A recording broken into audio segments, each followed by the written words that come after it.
Is that we have Marcia Jews in the studio. Oh Lord, have mercy. And you about to do Gear it one of up. you about to do one of those citywide election interviews. Oh, I'm loving it. I'm loving it. Well, I'm loving it. well, bring it on. Who you got? Well, I think that this is Frank Conaway's here talking about he wants to run for mayor. So, is that true? That is true. And so, what makes you a great candidate? You gotta get up to the mic, Mr. Frank. Well, I've been around for a long time. I've been in government for a long time. I'm independent. I don't belong to the so-called club, the boys club that run the city and tell elected officials what to do. And I want to straighten the city out. So, what's a boys' club? What does that mean? I live in Baltimore, so I don't Well, understand that. We're talking about the people that have big money and make big money contributions to candidates. And then those candidates must do the will of those people that give them money. Well, like what? What has occurred to make you feel that people are being purchased by the big boys? What makes you think that? What has occurred? Well, a lot of things have occurred at this last trial, and I hate to bring that up, but the trial with Holton and Patarakis and former Mayor Sheila Dixon shows that the big boys give the money, and the people that receive the money really listen to those people. So I guess when we look at that, you won't be in somebody's pocket. So now you've got to raise the money. How are you going to reach your goals and objectives without getting large sums of money? I understand it takes a lot of money to run a campaign. How are you going to do that? It takes a lot of money in some instances. I don't believe that. Many people think that it takes a lot of money. But I run campaigns with very little money. In other words, four of us can run for $60,000. I see. So you really don't have to have it. Now, But have you really had any competition in all those campaigns? Of course, we've been challenged in every campaign. But let me say this to you. I think President Obama got elected with small contributions from many, many people. That I will ask to do, and I am a man of the people, and I think the mayor should be a man of the people. So what are you going to do as a mayor? What makes you? You've had years of experience, but you've never run a city. So what makes you qualified? What is it that you're going to do that's going to be so extreme that people should vote for you? Well, we're going to change the structure of the city. The city What does is that mean? structured badly.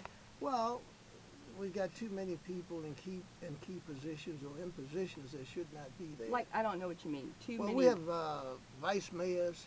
Let's say we shouldn't. We don't need those vice mayors. We need other people in positions. We already have managers there, so we don't need that. And we need jobs, jobs, jobs. We How need would you training get jobs? programs. How would you create Well, those? we have to bring in industry that creates jobs. We can't depend on biotech jobs because most of the young African American males are not equipped to do that kind of work. So we have to find jobs for them. What type of jobs are you talking about if they're not equipped? Construction jobs. But you're not building wealth with construction jobs. What about education? Well, what about education? The thing that has bothered me over the years, and I've been around a long time, is that people continuously talk about education, education, education. That's good, but let's talk about something other than education, getting jobs. You don't have to get an education to get rich, and you don't have to get an education to get a job. So you don't think people need to be educated? I didn't say that. Well, you said you don't need to have education. There's several ways to be educated. Oh. You can be educated by school. You can be educated by self-education. You can be educated by just living a long time.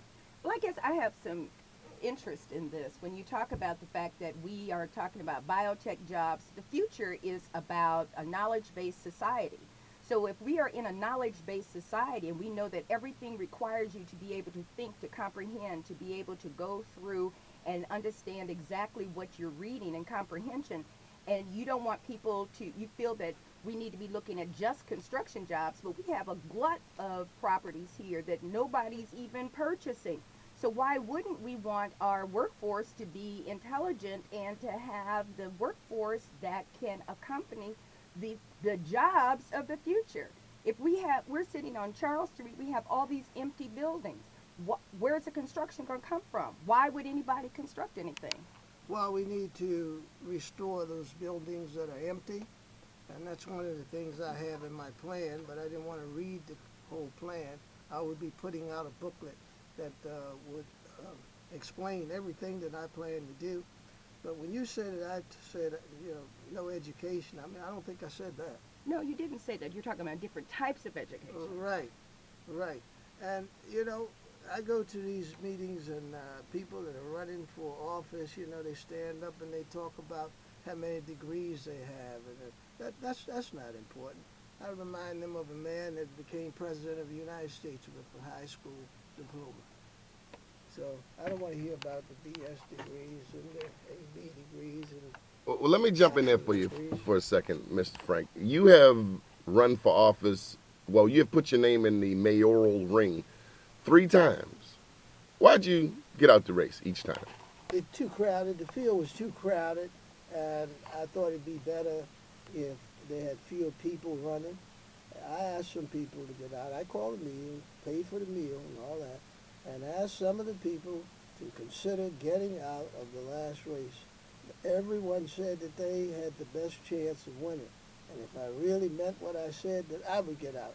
And so guess what happened?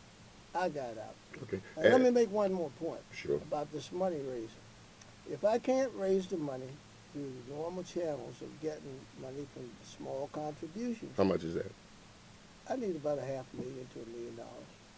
But I have the resources, if I choose to finance my own.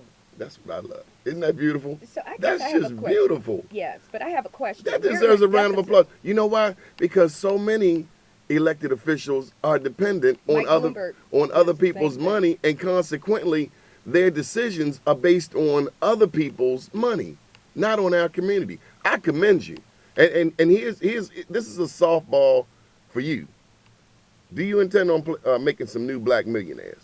Oh, absolutely. That's the reason. That's one of the big reasons. Sounds good to me. And I think everybody that knows me and knows me well knows that I plan to do that. I have no doubt. And that's what scares a lot of the people who are in control now.